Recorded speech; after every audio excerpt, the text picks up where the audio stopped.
¿Se podría apagar la luz de adelante? Por favor. No, no puedo apagar. Ay, ¿Ahí se ve bien? Sí. sí, se ve bien. Gracias.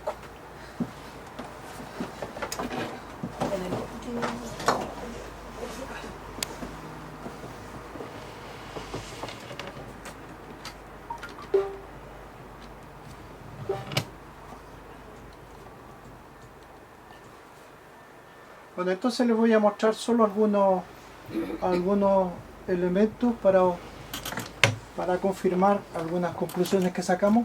Lo primero que preguntamos, ahora, les repito, hay muchas de estas preguntas que ya aquí se han hecho en Chile. El CEP, el CIR, hay muchas instituciones que han hecho algunas de estas preguntas, no todas. De manera que tampoco estoy hablando de cosas muy desconocidas en este país respecto a los mapuches. Lo que pasa es que al final no se traducen en políticas concretas, todas.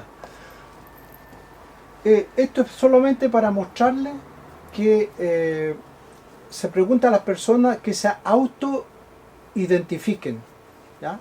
Ellas mismas dicen lo que creen ser, como identidad étnica.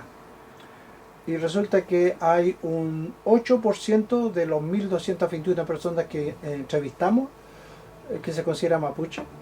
Hay un 31% que se considera mestizo, es decir, una mezcla chileno-mapuche. ¿Ok? Hacemos casi un 38-39% que no se considera estrictamente chileno. ¿Y esto por qué lo muestro? No lo muestro por crear una división en el país, sino que lo muestro para comprender que y refutar ese discurso que dice que aquí todos somos chilenos, todos somos iguales. ¿Ya? Y en el fondo decir que no todos somos iguales y no todos nos sentimos con identidad única. Y eso hay que respetarlo. Simplemente para eso. Pues paso a eso. Luego quiero mostrarles también esta pregunta. En estos últimos 5 años, ¿con qué frecuencia usted ha visto situaciones en las que otras personas han sido discriminadas o injustamente tratadas? Pensando siempre en la persona mapuche. Y ustedes ven allí que en cuanto a discriminación, discriminada por su cultura y la manera de hablar, ¿ya? Hay un 38% y tanto. Respecto a su situación económica, que yo diría que más bien es una discriminación socioeconómica. En la jerga marxista dirían algunos, es una discriminación de clase, ¿ya? Que no entra estrictamente en la cosa del racismo como lo trato yo, y por su color de piel, lo que Lipschutz diría pigmentocracia. Los que saben, Lipschutz fue un gran científico chileno, venido de Letonia, miembro del Partido Comunista, en los años ya pasados 40, 50 por allí, con muchos libros. Y ese dato es importante, casi el 30%, casi el 30%, 28,9%, 29%, ha visto que hay una discriminación de acuerdo al color de piel. O sea, hay una pigmentocracia real. Y ese dato, pensar que hay un 38 y tanto por ciento y pensar que hay un 29% de discriminación es un dato importante. Entonces allí ya distinguimos que hay dos tipos de racismo, en lo que me interesaba constatar, por su cultura y por su color de piel. Ahora una pequeña aclaración aquí. Los científicos dicen, señores, después de la Segunda Guerra Mundial y después del error que cometieron los nazis contra los judíos, 6 millones, ¿no es cierto?, para citar solo los muertos judíos, en la Segunda Guerra Mundial, vino toda una discusión sobre el racismo, y el racismo desde el punto científico no existe. Todas las razas, todos los hombres somos iguales desde el punto de vista biológico. Entonces no tiene sentido hablar del color de piel. Yo lo que establezco es que, si bien teóricamente eso es verdad, lo que pasa es que en la práctica se sigue utilizando el color de piel, y vamos a agregar, color de los ojos, la fisonomía, como un arma, como un instrumento de segregación, de discriminación. Entonces ahí tenemos la contradicción en que científicamente es verdad que el racismo de distintas razas no es verdad, pero en la práctica se usa. Yo me inclino por analizar los hechos reales. Y no es que no comprenda que desde el punto de vista científico no existen razas. Les muestro otra pregunta que hicimos. ¿Considera que en Chile actualmente la discriminación ha aumentado, disminuido, etcétera? Y constatamos que hay un 50% de los entrevistados que dice la discriminación ha aumentado aquí en Chile. Esto fue hace 3-4 años, ustedes lo verán en el libro. Se ha mantenido un 23%, ha disminuido un 15%.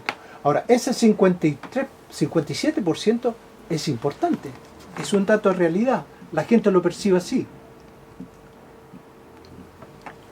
¿Piensa usted, otra pregunta, y aquí quiero extenderme un poquito más, ¿piensa usted que la cultura chilena es inferior o superior, era la idea, a la cultura europea occidental?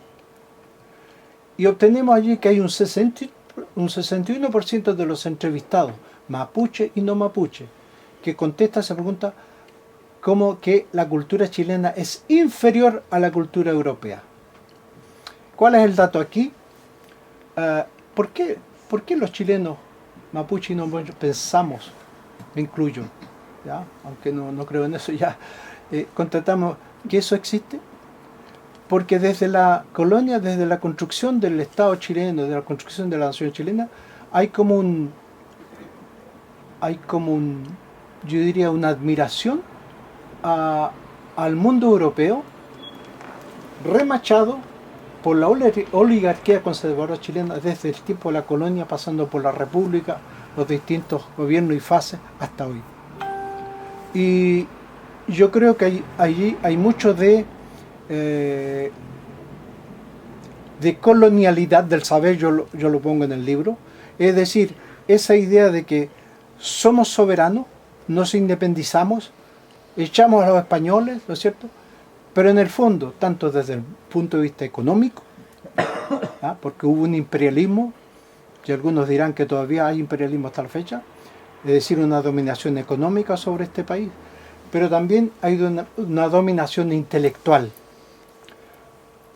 Es decir, que mantenemos las ideas de que todo lo científico viene de allá, por lo tanto hay que copiar la manera de hacer las investigaciones, la manera de pensar que en Europa se inventó, y todo lo que no calce en ese modelo de saber no es correcto, no es superior, no es válido. O sea, dicho más burdamente diríamos, solo el norte piensa, los latinoamericanos y los chilenos no saben pensar, no saben inventar, sino que sabemos mucho copiar. Y entonces allí yo creo que hay una dependencia de lo que es la cultura europea, y voy a agregar ahí que basado en eso, eso ha sido reforzado por todas estas políticas de blanqueamiento de la raza y de la eugenesia, que se las voy a mostrar a continuación. Bueno, consecuencias de este racismo, esto fue de los 1.221 personas, esto fue solo preguntado a la población mapuche de la encuesta, que son 500 y tanto, aparece por allí. Pensando en estos lugares y o instituciones públicas, ¿qué tan frecuentemente diría que se ha sentido discriminado o tratado injustamente por ser mapuche? Y allí ven los datos ustedes. Las escuelas públicas primarias, 12% casi. Hospitales, 7,2%. Su trabajo, 7,2%. Transporte público, 7%. Fuerzas de orden y seguridad pública, carabineros, PDI, etc., 13,8%. Justicia, 12,2%. Fuerzas armadas, 10%. y por último otras instituciones como municipalidad, etcétera, 9,6%. Aquí lo que a mí me impactó son dos cosas, digamos, dos porcentajes, por no ir más lejos. Uno es la escuela pública. Resulta que esta es la población mapuche que entrevistamos que dice eso, ¿eh? Son una parte de la encuesta de los 1.221 personas, que 12% considera que es la escuela donde existe el racismo. Ahora, eso es terriblemente potente, fuerte, porque se trata de que en la escuela pública, privada o pública, en la escuela, nosotros formamos a nuestros hijos, a los niños, los futuros ciudadanos, ¿no es cierto?, que comprendan la historia, comprendan la tolerancia, comprendan el compartir, comprendan los modales cívicos y humanos que deberían tener, y resulta que allí es donde los niños sienten ya una discriminación. Ustedes dirán 12% no es mucho, yo creo que es demasiado para una sociedad que se cree civilizada, que se cree moderna y que se cree estar al nivel de todas las teorías, las ciencias que circulan en el mundo, sobre todo hoy en un mundo mundializado. Y lo otro que me llamó la atención es que todos consideran que son las fuerzas armadas y del orden y seguridad pública donde más frecuentemente y muy frecuentemente se han sentido discriminados. Es decir, en otras palabras, constatamos que es el Estado.